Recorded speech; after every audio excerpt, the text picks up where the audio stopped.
Hello दोस्तों, स्वागत है आप सभी का एक नए वीडियो में जो कि 5 अगस्त मंडे को मैं बना रहा हूँ। मार्केट्स बंद हो चुकी हैं और आज का जो जो कार्यक्रम हुआ उसको देखते हैं कि क्या हुआ। ऑब्वियसली आज सबको 2 दिन से पता ही था कि मार्केट्स डिप करेंगी बिकॉज ऑफ द निके निके की मार्केट भी करीबन 10-12% करेक्ट करी है because of the currency interest rate concerns and carry trade और हमारा मार्केट डिप करना था और this could be let's see कि this could be start of another correction, and this correction could be as big as 10 to 15% on the Nifty। तो जो 25,000 का जो क्रिटिकल लेवल था उसको वो बहुत ही बखूबी से उसने पार नहीं किया और उसकी वजह से ये डिप कर गया। एंड एक बार इधर देख लेते हैं। Yes. So these are the sectors. Most of the sectors were negative. कोई ऐसा सेक्टर नहीं है इसमें जो, अगर आप देखें, सबसे कम गिरावट किस में आई है, एफएमसीजी में और फार्मा में। और उसके बाद अगर देखा जाए तो मीडिया का तो इतना सेक्टर इतना इम्पोर्टेंट नहीं है तो मैं उसको गिनूंगा नहीं। सीमेंट में, क्योंकि cement is largely domestic consumption, तो एक तरह से जितने भी डोमेस्टिक कंजम्पशन वाले प्लेस हैं उसमें कम गिरावट आई है। और फार्मा तो वैसे भी डिफेंसिव होता है, तो डिफेंसिव सेक्टर में टेक्नोलॉजी भी आता है बिकॉज टेक्नोलॉजी आई थिंक उसका गिरावट थोड़ी सी ज़्यादा इसलिए है बिकॉज जो यूएस नैस्डैक है वो करेक्ट हुआ है और नैस्डैक में बहुत सारे कंपनीज ऐसी हैं जिन पे इंडियन आईटी कंपनीज डिपेंड करती हैं, उस वजह से ये गिरावट हो सकती है। बट अगर गोइंग फॉरवर्ड, ये वीडियो मैं थोड़ा सा इसलिए बना रहा हूँ कि आपको आगे जाकर करना क्या है। तो उस मामले में मैं सजेस्ट करूँगा कि गोइंग फॉरवर्ड ये आपको उन सेक्टर्स में इन्वेस्ट करना है जो डोमेस्टिक कंजम्पशन में आते हैं, ज़्यादा एक्सपोर्ट पे डिपेंडेंसी नहीं है और जो इंडस्ट्रियल कंज्यूमेबल्स हैं या रिटेल कंज्यूमेबल्स हैं जिनमें कोई फ़र्क नहीं पड़ता है कि जियोपॉलिटिकल इश्यूज में क्या हो रहा है। तो एक चीज़ उसमें क्या आती है, एफएमसीजी, उसमें आता है फार्मा, उसमें आता है टेक्नोलॉजी विच इज़ डिफेंसिव, उसमें आता है टेक्सटाइल। इंफ्रास्ट्रक्चर को मैं टच नहीं करूंगा, कैपिटल गुड्स को मैं टच नहीं करूंगा, बैंकिंग पे थोड़ा सा स्ट्रेन रहेगा, ऑटोमोबाइल पे थोड़ा सा स्ट्रेन रहेगा, मेटल्स पे स्ट्रेन रहेगा। तो आप देखेंगे सबसे ज़्यादा जो गिरावट आई है वो मेटल्स में आई है और उसके बाद इंफ्रास्ट्रक्चर में आई है और रियलिटी में आई है। हालांकि रियलिटी भी डोमेस्टिक कंजम्पशन है, बट जब लोगों का मूड नहीं होता है, जब इक्विटी मार्केट में गिरावट आती है और उनका नुकसान हो रहा होता है तो उनको लगता है कि सारी इन्वेस्टमेंट बंद कर दो एक टाइम के लिए। तो ये है आज का सिनेरियो। अब मैं आपको ये भी थोड़ा सा दिखाता हूँ कि आपके पास कुछ ऐसे स्टॉक्स होंगे जहां प्रॉफिट बुक करना चाहते हैं तो कहाँ बुक करें। तो अगर हम स्क्रीनर पे जाते हैं और ये देखते हैं कि हमारे कौन से ऐसे स्टॉक हैं जो आप वहाँ प्रॉफिट बुक किया जा सकता है अगर आपके पास वो हैं, या फिर अगर वो नहीं है तो उनको नहीं लेना बिल्कुल नहीं है। उनमें से जो सबसे बहुत ज़्यादा हाई पीई पे हैं और लार्ज कैप्स हैं उनके कुछ नाम मैं ले रहा हूँ। जैसे सबसे पहले BHEL है जो कि कैपिटल गुड्स में है, उसका प्राइस टू इक्विटी 1000 के ऊपर चला गया है। बहुत बड़ा मार्केट कैप है तो मोटा हाथी है। आप कैश फ्लो देखेंगे तो वो भी नेगेटिव है, ओपीएम नेगेटिव है, आरओई नेगेटिव है। तो इसमें मेरे को कुछ भी अच्छा नहीं दिख रहा है, और ये बहुत ज़्यादा रनअप भी हो गया है। तो उसके बाद है ट्रेंट। ट्रेंट हालांकि इसका लार्ज मार्केट कैप है, बट ये एक रिटेल कंपनी है।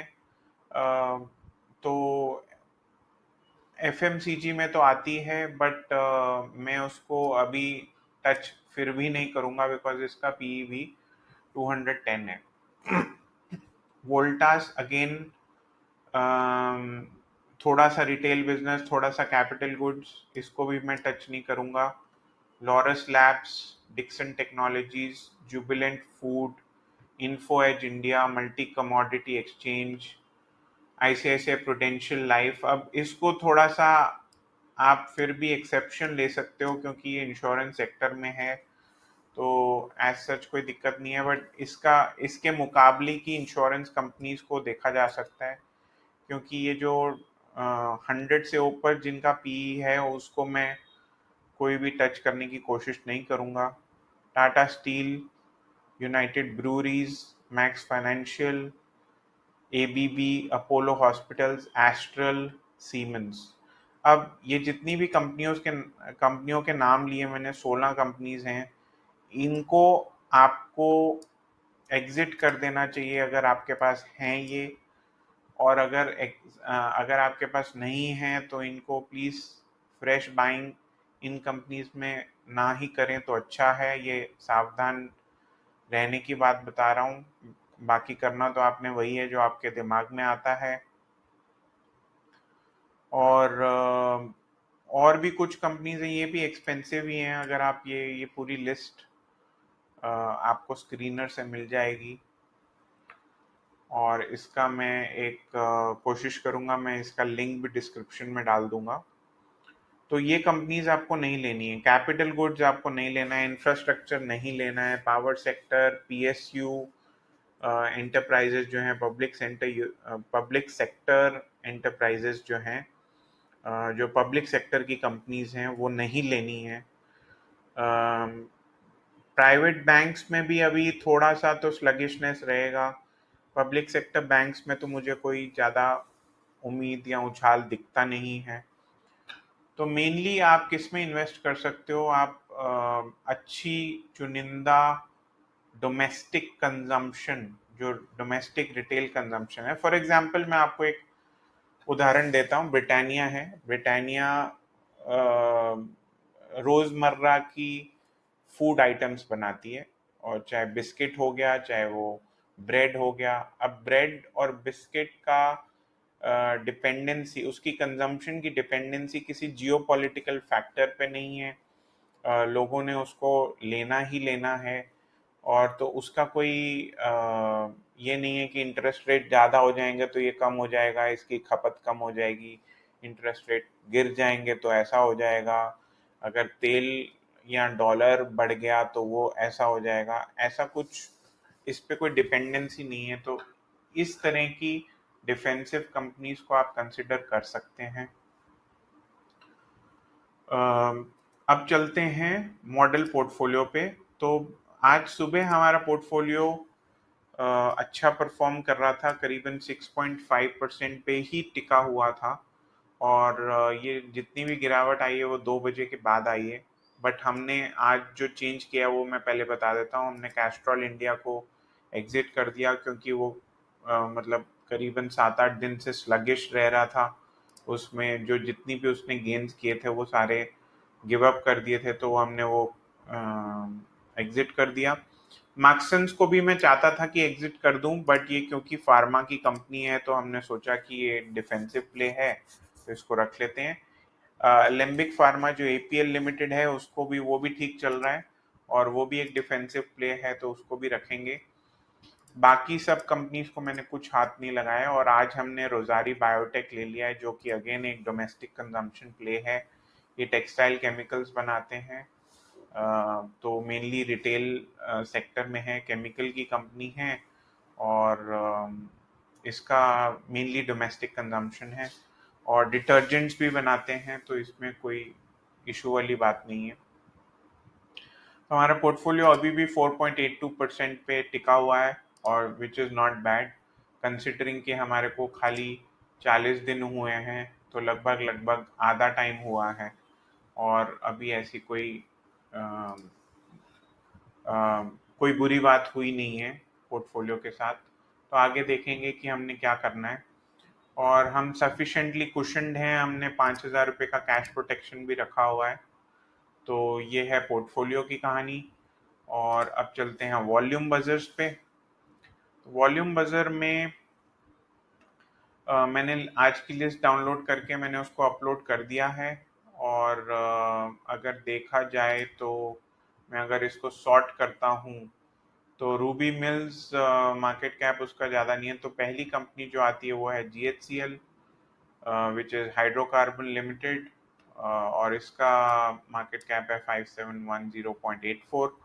हाउएवर ये मैंने आपको बताया था कि इसमें प्लेज है, और GHCL पे क्लिक करें तो इसकी डिक्लाइनिंग अर्निंग्स है, तो हम इसको टच नहीं कर रहे हैं। उसके बाद सेलान एक्सप्लोरेशन टेक, इसमें मार्केट कैप कम है, रोजारी बायोटेक, तो ये आता है अगला, जो कि मैंने ऑलरेडी आपको सजेस्ट कर चुका हूँ।